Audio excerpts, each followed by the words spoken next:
વિશ્વ પર્યાવરણ દિવસ નિમિત્તે પ્રધાનમંત્રી નરેન્દ્ર મોદી સુરતથી ભરૂચ જિલ્લાના ઔદ્યોગિક વિકાસ અને પર્યાવરણ સંરક્ષણને વેગ આપતા કુલ 894 કરોડના 6 મહત્વપૂર્ણ પ્રોજેક્ટોનું લોકાર્પણ કરશે। વિશ્વ પર્યાવરણ દિવસ નિમિત્તે પ્રધાનમંત્રી નરેન્દ્ર મોદી સુરતથી ભરૂચ જિલ્લાના ઔદ્યોગિક વિકાસ અને પર્યાવરણ સંરક્ષણને વેગ આપતા કુલ 894 કરોડના 6 મહત્વપૂર્ણ પ્રોજેક્ટોનું લોકાર્પણ કરશે। તેમના હસ્તે અંકલેશ્વર ખાતે એફ્લુએન્ટ ટ્રાન્સમિશન પાઇપલાઇન પર ઇન્ટરમીડિયેટ બૂસ્ટર પમ્પિંગ સ્ટેશનનું નિર્માણ કરવામાં આવ્યું છે। આ પ્રોજેક્ટ કાર્યરત થતાં પ્રદૂષિત પાણીના વહનના વધુ કાર્યક્ષમતા આવશે અને પર્યાવરણીય ધોરણોના પાલનને વધુ બળ મળશે। પાનોલી અને અંકલેશ્વરના ઉદ્યોગો માટે આ બૂસ્ટર પમ્પિંગ સ્ટેશન મહત્વપૂર્ણ સાબિત થશે, જેના કારણે એફ્લુઅન્ટ વહન ક્ષમતા 40 mld વધીને 60 mld થશે।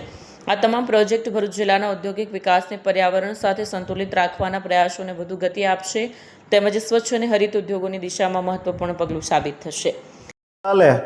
આપણું જે બૂસ્ટર છે, મિડલ બૂસ્ટર એનસીટીની જે પાઇપલાઇન યોજના છે, એમાં માનનીય વડાપ્રધાન શ્રી જે ઓપન કરવાના છે, એ પ્રોજેક્ટ આમ તો એમના દ્વારા જ દૂરદર્શી નજર મુજબ ચાલુ કરાયેલો જ્યારે તે ગુજરાતના સીએમ હતા ત્યારે, અને એમાં એક વધારાનું અપડેટ થઈ રહ્યું છે।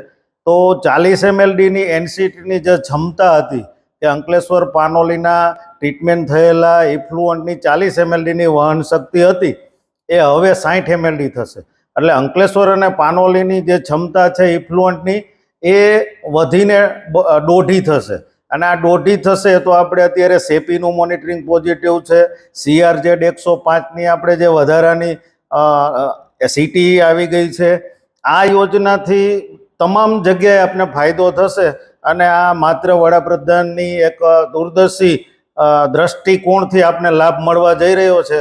તો એમનો ખૂબ ખૂબ ધન્યવાદ કે ગુજરાત સરકાર અને GIDC દ્વારા આ પમ્પિંગ સ્ટેશન ચાલુ થઈ રહ્યું છે। Thank you. Bureau report, Satya TV news, Ankleshwar.